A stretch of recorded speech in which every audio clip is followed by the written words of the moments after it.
After my surgery complications, I texted, "Please, I just need someone to sit with the kids." Hours later, my sister flooded the chat with photos from a winery tour. Nobody came. 3 weeks later, still on pain meds in my hospital bed, I woke up to 68 missed calls and a Venmo request from my mom. $2,600 urgently. I got angry. And there's something gutting about realizing the people closest to you are complete strangers when it actually matters. Not just distant, not just self-involved. I mean, completely indifferent to whether you're alive, unconscious, or in need.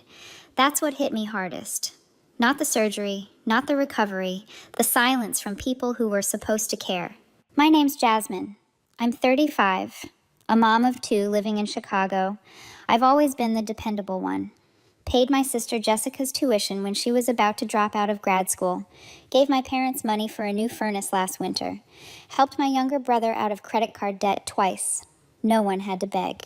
I just did it because I believe that's what family meant. You step up. So when I found myself in the ER with unbearable abdominal pain and doctors telling me I needed emergency surgery, I wasn't even thinking about myself. My mind went straight to Liam and Ava. They're 10 and 6. No one else was home. Their dad hasn't been around for years. From my hospital bed, still hooked up to fluids and monitors, I texted the family group chat, "Please, I just need someone to stay with the kids for a couple of days." So I didn't cry or beg. I figured that would be enough. I was wrong. My sister was the first to respond, not with a word, but with a photo. A boomerang of her at a winery, spinning in a floral dress with a glass of rosé. The caption said, "Week starts now." Nothing else. No call, no follow-up. My parents read the message. I could see they saw it, but they didn't reply. Nothing. Like I hadn't just told them their daughter was going into surgery and their grandkids were home alone. I lay there for hours, waiting for something, anything, but it never came. I woke up after the operation, groggy, sore, and still alone. A nurse handed me my phone, and I saw the missed calls, not from my family, but from my neighbor, Mrs. Gutierrez. Her voicemail said she found Liam in the hallway asking if she had milk. That's how I learned my kids had been alone for nearly 2 days. I couldn't even process it at first, just stared at the wall. Mrs. Gutierrez had called the school and then CPS. Rachel, my cousin, got word and dropped everything. She and her husband Evan drove straight from Aurora, brought food, clothes, and stayed with the kids. They didn't ask questions, didn't hesitate, just showed up. Rachel texted me that Ava had been sleeping in a pile of laundry, and Liam had tried to microwave frozen chicken nuggets without taking the plastic off. Evan took care of their lunches and walked them to school.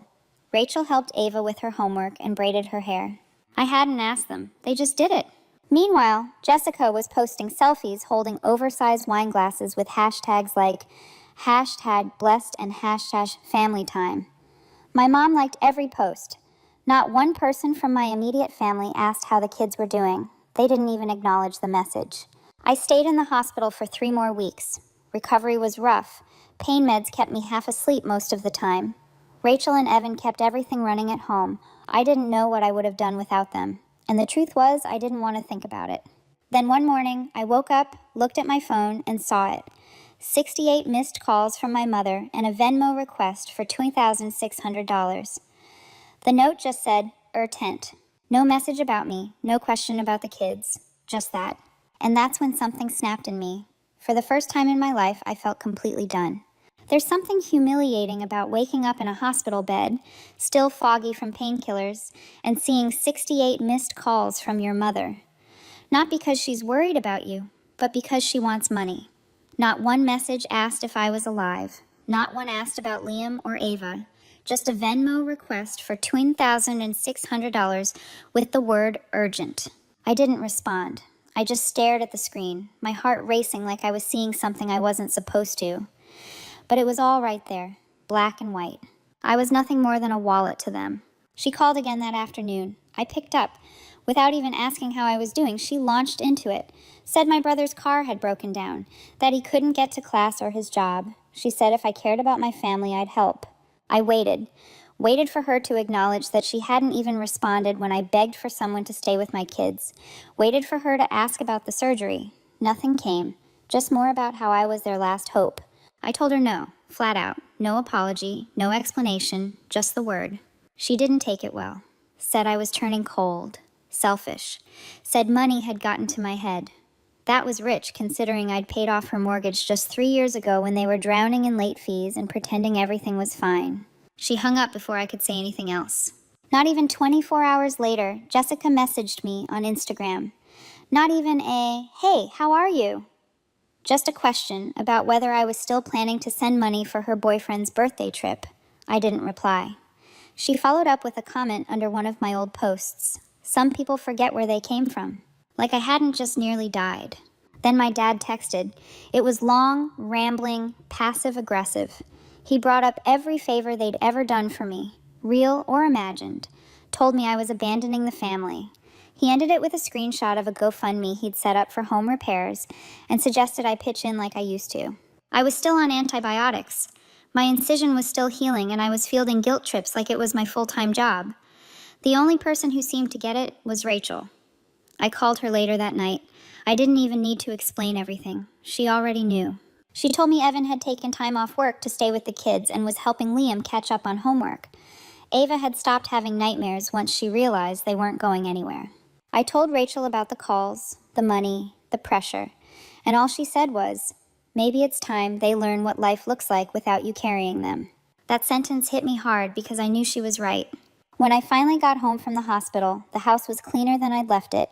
The kids were calm. For the first time in a long time, I felt like someone had my back, but I also knew I had work to do. Over the years, my name had ended up on just about everything. Family phone plans, joint savings accounts, a backup credit card my sister had somehow never stopped using. I'd been the one paying the insurance on my parents' house. The storage unit with all their junk was in my name. They were all so used to the flow of money that they didn't even pretend to be grateful anymore. They treated it like a given. I started unraveling it all. First, I pulled out of the shared savings account. Then I canceled the card Jessica used for emergencies that somehow kept being charged for Sephora orders. I called the utility company and transferred the bills from my parents' house back into their names. I stopped paying my brother's tuition, told him flat out that it was time he figured things out on his own. And I didn't make a speech. I didn't explain. I just cut the cords one by one. The reaction was immediate. Jessica posted one of those vague, bitter quotes on Facebook. Something about betrayal and the pain of being used. My mom sent a mass text to the family chat, making it sound like I was punishing them for not jumping fast enough. My dad sent another guilt-laced message and linked the GoFundMe again, like I'd missed it the first time. But this time none of it worked. I didn't cave. I didn't respond.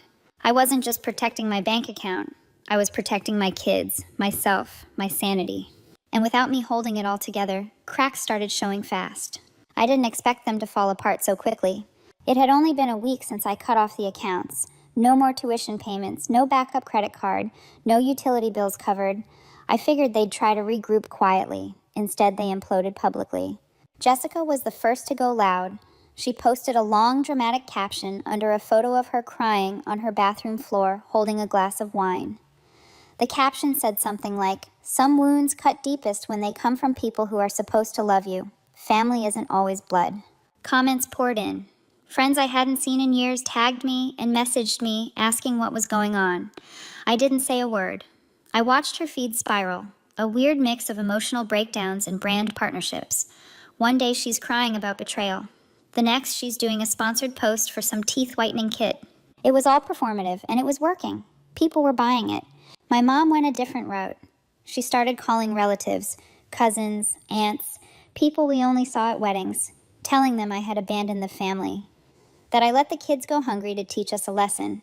That I was hoarding money I didn't even need. She painted this image of me as some cold-hearted, bitter person trying to punish everyone for not coming when I had a small procedure. Rachel heard all of it first. People started calling her, confused. One of our aunts reached out and said she was worried about me, that she'd heard I was unstable, that I'd cut off the whole family in a fit of rage. I didn't even try to correct it. I just told Rachel, let them talk. I was done managing other people's comfort. But then things escalated. Jessica's boyfriend, the one I never liked, the one who once asked me if I could spot him $800 for a business investment, showed up at my house unannounced. He stood at my front door with some printed paper in his hand and started saying he was there to collect on past commitments. I told him if he didn't leave, I was calling the police. He smirked, told me my sister was going to make this right, and walked off. I texted Jessica immediately. She didn't deny it. She just said, "I warned you there'd be consequences." That same night, my mom sent another Venmo request, this one for $1,900, labeled urgent medication for Dad. My dad then called me himself, and when I didn't pick up, he left a voicemail saying that I was tearing the family apart. But here's the thing. The family was never whole. It just looked that way because I kept patching it together. What none of them expected was that I wasn't alone anymore. Rachel and Evan had my back. Mrs. Gutierrez had filed a formal complaint with CPS about how my kids had been left without care, and they'd contacted me to follow up. Not because I was in trouble, but because she'd made it clear the issue had been neglect by my family. CPS closed the matter within a few days after confirming everything was stable, but it left a paper trail. And I kept all the receipts, screenshots, messages, voicemails, photos, even the old group chat where they ignored me while I begged for someone to stay with Liam and Ava. It all built up slowly, one event after another, and I knew the time was coming to stop staying quiet. I used to think that if I just stayed quiet long enough, things would settle. That if I ignored the noise, the guilt-tripping, the whispered blame, it would burn out on its own. But then Liam's school called. It was his counselor. She said they were a little concerned after an in-class assignment. The kids had been asked to draw their families. Liam's drawing showed Rachel, Evan, Ava, and himself. No one else. Not even me.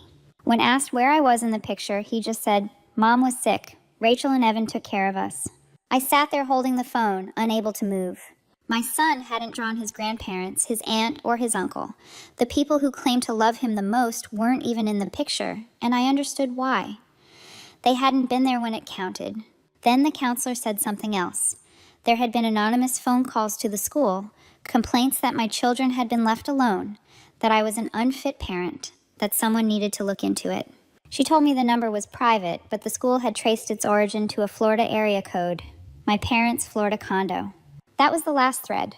I didn't even hesitate. That night, I wrote everything down. A full detailed post. I didn't use names. I didn't have to. I laid out the dates, the surgery, the ignored messages, the missed calls, the Venmo request, the pressure, the smear campaign.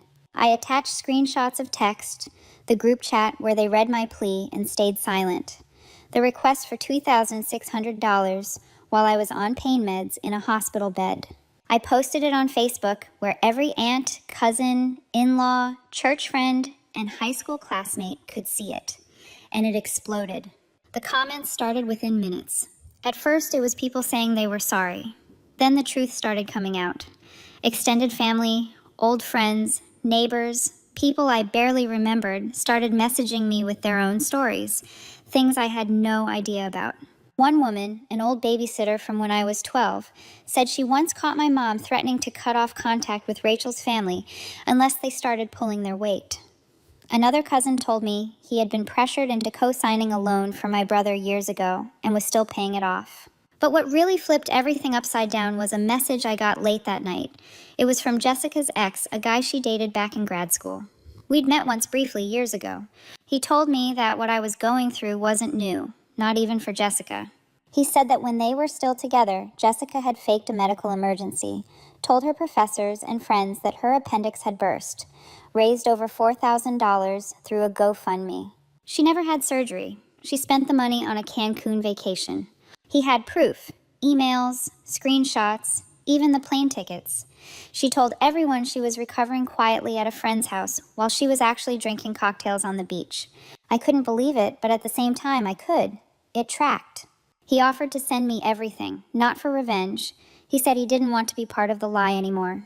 And then the unexpected twist that I never saw coming. I got a call from my grandmother, my mom's mom. We hadn't spoken in over a year. She's 83 and usually stays out of the family mess. But she told me she saw the post. Her voice shook when she said she'd always known something was wrong, that she'd seen how my mother treated me, but she kept quiet because no one listened when I tried to warn them. Then she apologized. That stopped me, because in all the years I'd been shamed, used, or manipulated, no one in that generation had ever once said the words, "I'm sorry." Before we hung up, she said something I'll never forget. "You didn't destroy the family, Jasmine. You just stopped letting them destroy you."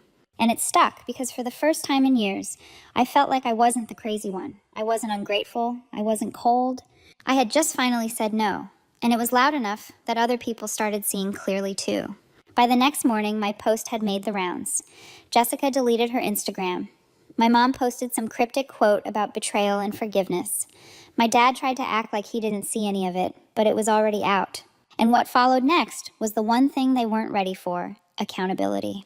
I didn't expect everything to unravel so fast after the post went viral within our small circle. I thought maybe it would stir some tension, a few awkward phone calls, and then fizzle out. But something shifted. The silence turned into consequence, and not for me. The first real blow came to Jessica. Her little side hustle, selling affiliate links and working with local brands on social media, took a nosedive. A boutique skincare brand she partnered with reached out to me privately and asked if the story in the post was about her. I didn't answer directly. I just sent them the screenshot of her winery selfie that she posted the day I went into surgery, right underneath the message where I'd asked for help with the kids. They cut ties with her by the end of the week. Her response was a flurry of stories about online bullying and people trying to sabotage her business, but there were no names. She couldn't name me without confirming what everyone already suspected. Then came my mother.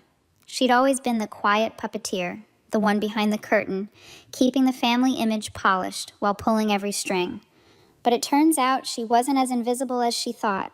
Two of her old friends, women she'd known since church days, commented under my post publicly asking if what I said was true. I didn't answer, but Rachel did. She replied with just 2 sentences. "Every word is true. We have the receipts." After that, my mom tried damage control. Called my grandmother, called Rachel, called me 5 times in one night, leaving a voicemail every time, each one more unhinged than the last. The 5th one ended with her saying, "I had burned every bridge and couldn't be part of this family anymore unless I fixed what I'd broken." I played that last voicemail on speaker while sitting in the living room with Rachel, Evan, and the kids. Nobody said a word. It didn't need commentary. But the most unexpected fallout came from an email I got a few days later. It was from a lawyer. At first, I panicked, wondered if my family was trying to sue me or silence me, but it wasn't that at all. It was a warning. Years ago, my parents had opened a shared account with me when I helped them manage a property they were renting out. I'd forgotten all about it. Turns out my name was still on it, and they'd recently tried to move funds from it without my consent. The account had triggered a flag because the signature didn't match. The lawyer who handled the property's legal paperwork back in the day was letting me know I might want to look into it.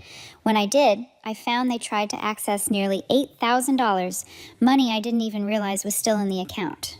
They hadn't just tried to manipulate me emotionally, they were still trying to drain me financially behind my back.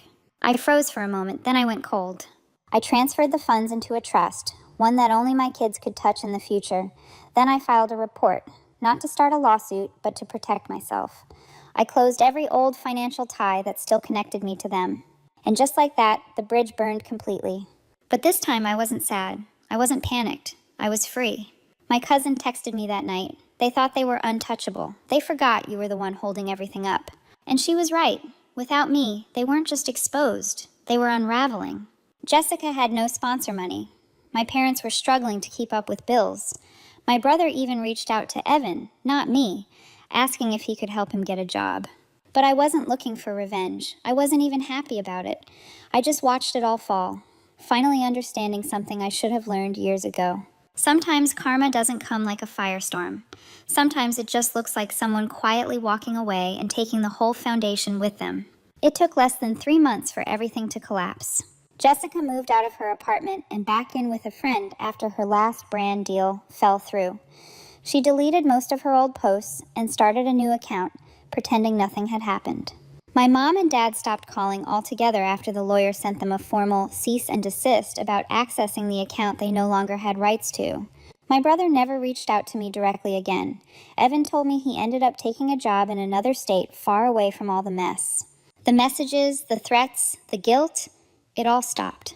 Not because they had a change of heart, but because they ran out of access. Once the resources dried up, so did their interest. And I didn't miss them.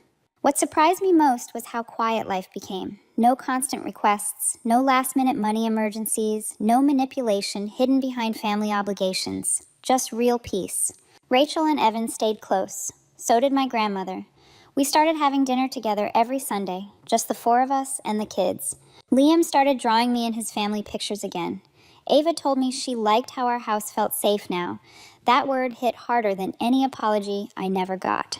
I enrolled in a business course online, something I'd put off for years because I was always too busy fixing everyone else's life. I started saving money for the first time in over a decade, and I used part of what was left from that property account to open savings accounts for Liam and Ava. One evening, I took them both out for ice cream and told them something I wish someone had told me when I was younger. You are never responsible for someone else's bad choices, not even if they're family. They nodded like they didn't fully get it yet, but they would. I didn't speak badly about their grandparents or aunt. I just stopped including them, quietly, permanently. I blocked the numbers, took down old photos, and created a new group chat with just the people who had shown up. Rachel, Evan, my grandmother, Mrs. Gutierrez. Those four became my new circle, my real family. No drama, no expectations, just mutual care and presence. One day, months later, I got a letter in the mail. No return address, just a handwritten note inside that said, "We didn't know what we had until you were gone. We're sorry." I didn't even need to guess who sent it. I folded it up, placed it in a drawer, and didn't respond. Not because I was bitter, but because I no longer needed anything from them. Not money, not approval, not closure. I already had everything I needed. The real lesson wasn't about betrayal. It wasn't even about revenge. It was about power, about how much of mine I had been handing away for years in the name of family and how good it felt to take it back. Not loudly, not dramatically, just completely.